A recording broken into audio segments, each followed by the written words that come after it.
Singh convent inter college की online कक्षाओं में मैं प्रेम कुमार हिंदी लेक्चरर कक्षा 10 के विद्यार्थियों का एक बार फिर से स्वागत करता हूं। तो कक्षा 10 में इससे पहले काव्य के अंतर्गत काव्य चल रहा है और काव्य के अंतर्गत आपने सूरदास जी को पढ़ा, समझा, उनका जीवन परिचय भी पढ़ा, उनके द्वारा लिखे गए कुछ गेय पद आपने पढ़े। आज से हमारा जो टॉपिक है वो तुलसीदास, गोस्वामी तुलसीदास पर का जो टॉपिक है वो चलेगा और उम्मीद करता हूँ कि इनके विषय में जो बताया जाएगा वो आपको आसानी से समझ में आ जाएगा।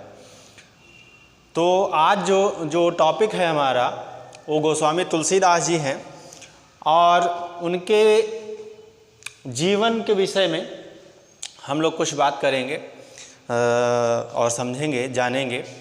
और तुलसीदास हैं, सूरदास हैं, कबीरदास हैं, ये किसी भी कक्षा में छूटते नहीं हैं। आप हिंदी से आगे भी अगर हिंदी लेंगे बीए एमए वगैरह तो वहाँ भी ये रहते हैं। तो इनके विषय में जानना बहुत ज़रूरी है क्योंकि ये बहुत प्रसिद्ध कवि हुए हैं। और आप जानते हैं कि जो कवि बहुत ज़्यादा प्रसिद्ध हो जाता है तो अपने क्षेत्र की उन्नति करने के लिए कि हमारे क्षेत्र में इतना महान कवि पैदा हुआ, इतना महान व्यक्ति पैदा हुआ, तो इस वजह से उसको हर व्यक्ति अपनी तरह से सोचने लगता है। अगर जन्म के विषय में और माता पिता के विषय में कोई मतभेद होता है, स्थान के विषय में कोई मतभेद होता है, तो लोग उसका फ़ायदा उठाते हैं और ये सिद्ध करना चाहते हैं कि ये हमारे यहाँ उत्पन्न हुए थे, हमारे गाँव या हमारे क्षेत्र में उत्पन्न हुए थे। इसलिए मतभेद और ज़्यादा बढ़ जाता है, समस्याएं और ज़्यादा बढ़ जाती हैं। तो जो आपके सामने गोस्वामी तुलसीदास जी का जीवन परिचय है ये भी मतभेदों से भरा हुआ है।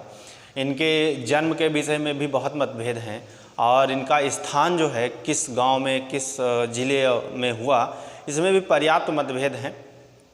लेकिन हमें जो विद्वानों का अधिकतर विद्वानों का जो एक प्रमाणिक होता है कि जिसमें जैसे आप जानते हैं कि जैसे 10 लोग हैं उसमें अगर 5 लोग एक तरफ होते हैं, 5 लोग दूसरी तरफ होते हैं और 5 लोगों के पास साक्ष्य भी होता है थोड़ा बहुत, तो उनकी बात मानी जाती है।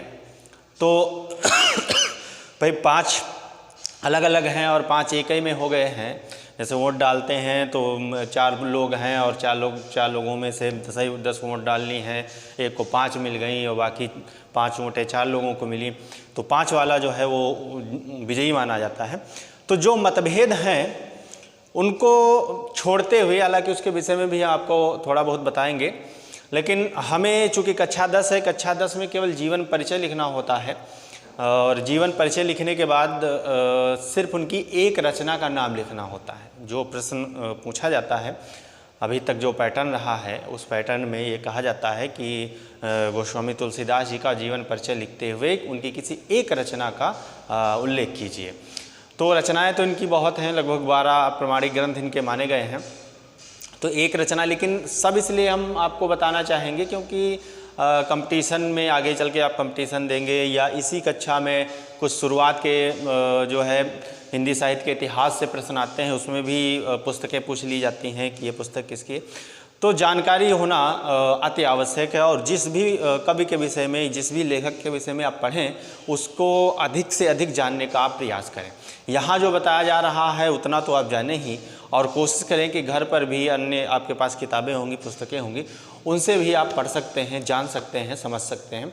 तो हो सकता है थोड़ा ज्ञान और बढ़ जाए। हो सकता है पढ़ाते वक्त कभी कभी कोई चीज़ छूट जाती है, दिमाग से उतर जाती है, लेकिन प्रमुख बिंदु हम ज़रूर बताएंगे क्योंकि इन्हीं को ले करके आपको पूरी जो है अपना जीवन परिचय तैयार कर लेना है और उनकी रचनाएं भी लिख लेनी है, तैयार कर लेनी है। तो देखें जीवन परिचय के में तो इनके जन्म के बाद विषय में हम बात कर लें तो कुछ लोग इनका जन्म जो है 1526 भी मानते हैं और कुछ लोग अन्य तिथियां मानते हैं, कुछ लोग अन्य तिथियां मानते हैं। लेकिन लगभग 3 या 4 तिथियां हैं जो अलग अलग लोग, अलग अलग प्रकार के विद्वान अपने अपने हिसाब से कुछ खोजों के आधार पर बताते हैं कि इनका जन्म इस सन में हुआ था, इस विक्रम संवत में हुआ था। लेकिन वास्तव में जो राम भक्त कवि हैं, राम की भक्ति करने वाले, राम के जो दास हैं, जो तुलसीदास हैं, ये भक्ति काल के राम भक्ति धारा के प्रमुख कवियों में से एक थे। और कहा जा सकता है कि जितना राम भक्ति धारा में सब ने लिखा उतना मिल करके उतना अकेले ही गोस्वामी तुलसीदास ने लिख दिया। इनकी आप रचना जानते ही हैं, रामचरितमानस। जब आप कहते हैं कि रामायण पढ़ने जाना है तो रामायण नहीं पढ़ने जाना, रामायण तो महर्षि वाल्मीकि की रचना है। उसमें भी राम के चरित्र का वर्णन है, लेकिन वो संस्कृत में पूरा ग्रंथ है। इनकी जो रचना, जो रामायण आप पढ़ने जाते हैं, घरों में जो बैठती है, आप लोग उसका आनंद लेते हैं, पढ़ते हैं, तो वो जो है उसका नाम रामचरित, श्री रामचरितमानस है, रामायण नहीं है। ठीक है। तो राम भक्त कवि गोस्वामी तुलसीदास जी का जो जन्म है वह सन 1532 या विक्रम संवत 1589 सर्वमान्य है। इसलिए आप अपने लिए ये तिथि याद रखेंगे, आप इसको याद रखेंगे कि गोस्वामी तुलसीदास जी का जन्म जो है 1532 ईस्वी अथवा संवत 1589 ईस्वी में हुआ था। और कहाँ हुआ था? तो स्थान जो है राजापुर, जो बांदा जिला उत्तर प्रदेश में पड़ता है, ये इनका प्रमाणिक जन्म स्थान है। वैसे कुछ लोग जो है एटा जिला का सोरो नामक एक स्थान है, वहाँ भी इनका जन्म मानते हैं। एटा जिला है उत्तर प्रदेश में, तो उनका उसको भी मानते सोरो। और कुछ भ्रमवश सोरो को ही सूकरखेत समझ लेते हैं, जबकि सूकरखेत आजमगढ़ में है।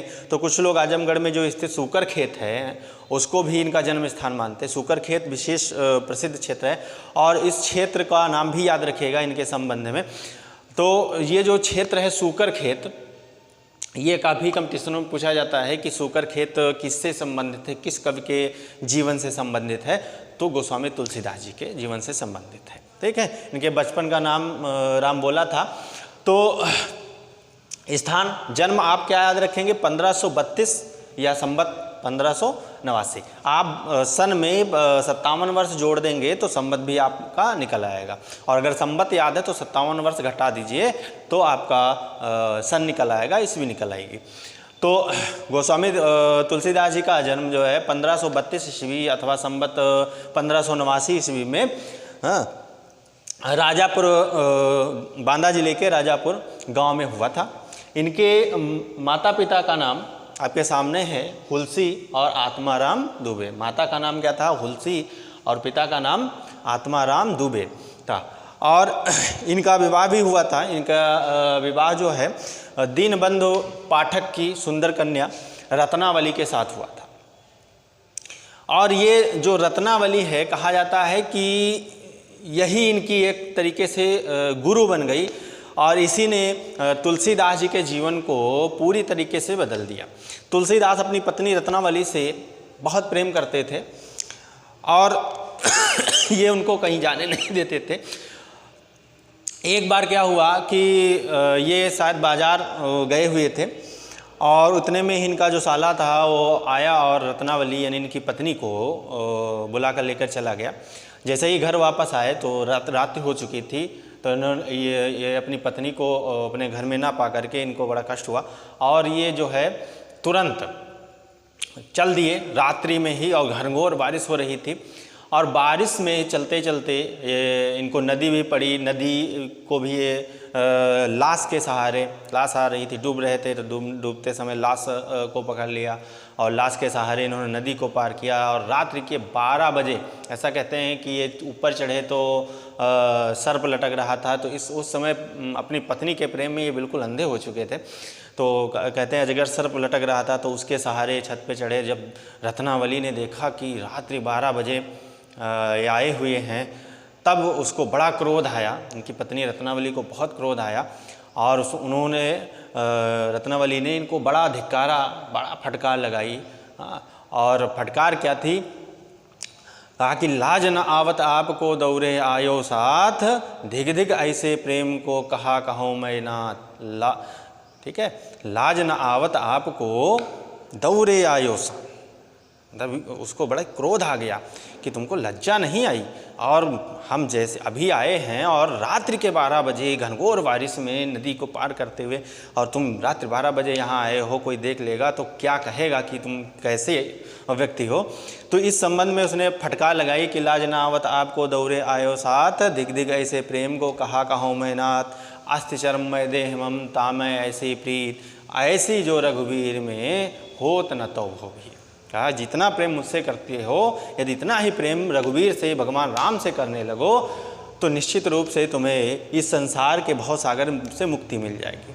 तो कहते हैं कि इसी डांट से, फटकार से ये वापस चले आया और उसी समय से इन्होंने सांसारिक जीवन को त्याग दिया, विरक्त हो गए और फिर काशी चले गए। काशी में इन्होंने कई पंडितों से, विद्वानों से इनका संपर्क हुआ। फिर इन्होंने रचना प्रारंभ की और कहते हैं कि जब ये लिखना इन्होंने प्रारंभ किया तो इनका बड़ा विरोध भी हुआ। जो अन्य पंडित थे ईर्ष्यावश इनको नहीं चाहते थे कि इनकी ख्यात, क्योंकि इनकी ख्यात बढ़ने लगी। खैर, तो आप इतना ध्यान रखिए कि इनका इनकी जो पत्नी, उसी के फटकार जो आपको दोहा बताया है हमने, तो उसी की वजह से इनका हृदय परिवर्तन हो गया और फिर ये काशी चले गए। काशी में कई विद्वानों से संपर्क हुआ और वहाँ इन्होंने राम की भक्ति का करने लगे, राम का चरित्र गायन करने लगे। फिर इन्होंने कई रचनाएं लिखी, सामने हैं। और इनकी जो मृत्यु है सन 1623 ईस्वी में, यानी 1680 विक्रम संवत में इनकी मृत्यु काशी में ही हो गई थी। ठीक है, तो रचनाओं की अगर हम बात करें इनकी, तो रचनाएं आपके सामने लिखी हुई हैं और आप अधिकतर जानते हैं, बच्चे कक्षा 9 में भी पढ़ा होगा, हो सकता है कि तुलसीदास जी का या अन्य कक्षाओं में भी होगा, नहीं है तो आप पढ़ लीजिए। इनकी लगभग प्रमाणिक अगर रचनाओं की बात करें तो लगभग 12 प्रमाणिक रचनाएं हैं। नंबर 1 जो है राम लला नहछू, तो इसमें इन्होंने सोहर शैली में लिखा है, यानी सोहर लिखे हैं, जैसे लोकगीत लिखे जाते हैं, सोहर गाए जाते हैं। तो उसमें इन्होंने लिखा है राम लला न छू, फिर वैराग्य संदीपिनी है, राम आज्ञा प्रश्न, या कहीं कहीं राम आज्ञा प्रश्नावली, इस प्रकार से नाम दिया जाता है। जानकी मंगल है, हाँ, श्री रामचरितमानस। इनकी ख्याति का सबसे बड़ा आधार जो श्री रामचरितमानस है, जो आज भी घर घर में गाई जाती है, घर घर में श्री रामचरितमानस का पाठ कराया जाता है। तो ये जो पुस्तक है यही इनकी ख्याति की सबसे बड़ा कारण बनी।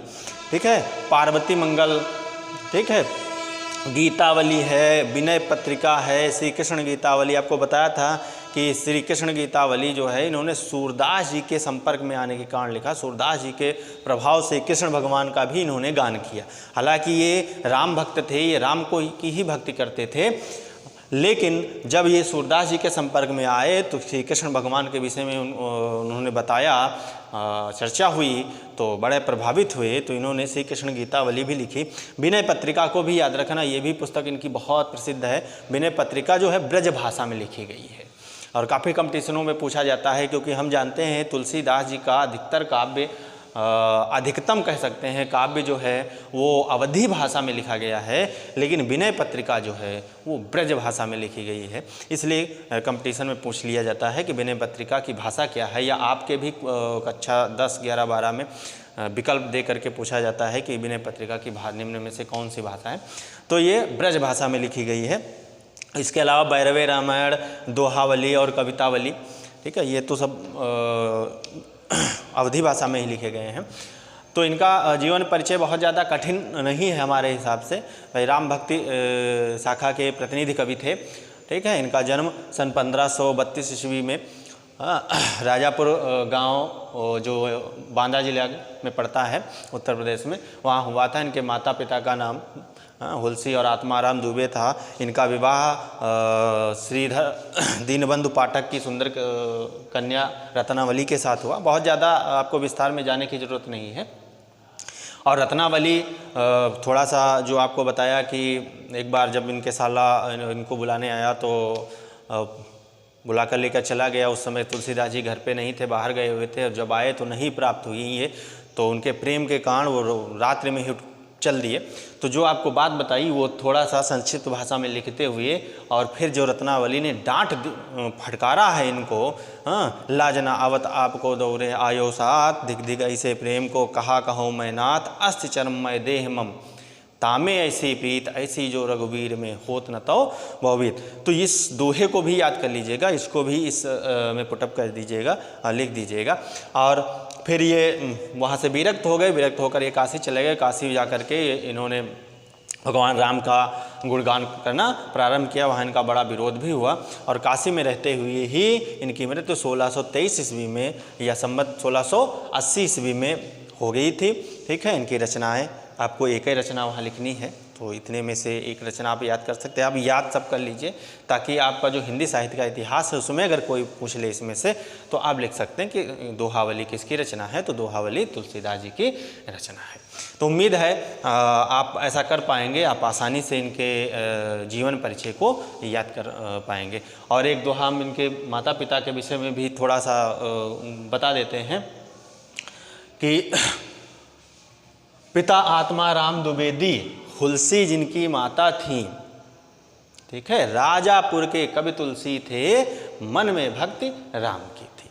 पिता आत्मा राम द्विवेदी हुलसी जिनकी माता थी, राजापुर के कवि तुलसी थे मन में भक्ति राम की थी। तो इससे भी शायद आपको थोड़ा सा सहयोग मिल जाए, तो इसको भी आप गाया करें, रट लें, तो उम्मीद है कि आपको याद आ जाए। जैसे माता पिता का नाम बोल रहे हैं, जन्म स्थान बोल रहे हैं, कहाँ का है, तो ये आपको याद आ जाएगा। ठीक है, सूकर खेत भी इनका जन्म माना गया, आपको बताया गया। सोरो भी माना गया एटा जिले का। तो मतभेद है, लेकिन आप मतभेद में ना जा करके जितना आपको बताया गया है बस इतना ही लिखिएगा, क्योंकि लगभग एक पेज या 1.5 पेज से ज़्यादा आपको इनका जीवन परिचय नहीं लिखना है। अगर 1.5 पेज से ज़्यादा लिखेंगे तो फिर समय बर्बाद हो जाएगा। मुख्य मुख्य बातें ही लिखी जाती हैं।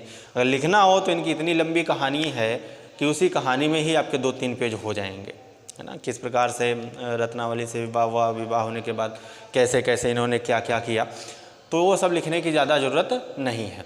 तो उम्मीद है आपको कक्षा 10 में जो गोस्वामी तुलसीदास जी का जीवन परिचय बताया गया, इसके विषय में आप अपनी भाषा में अपनी पुस्तक की सहायता से आप लिख सकते हैं, उनको इसको आराम से याद कर सकते हैं। तो आज के लिए कक्षा 10 के विद्यार्थियों के लिए बस इतना ही। धन्यवाद।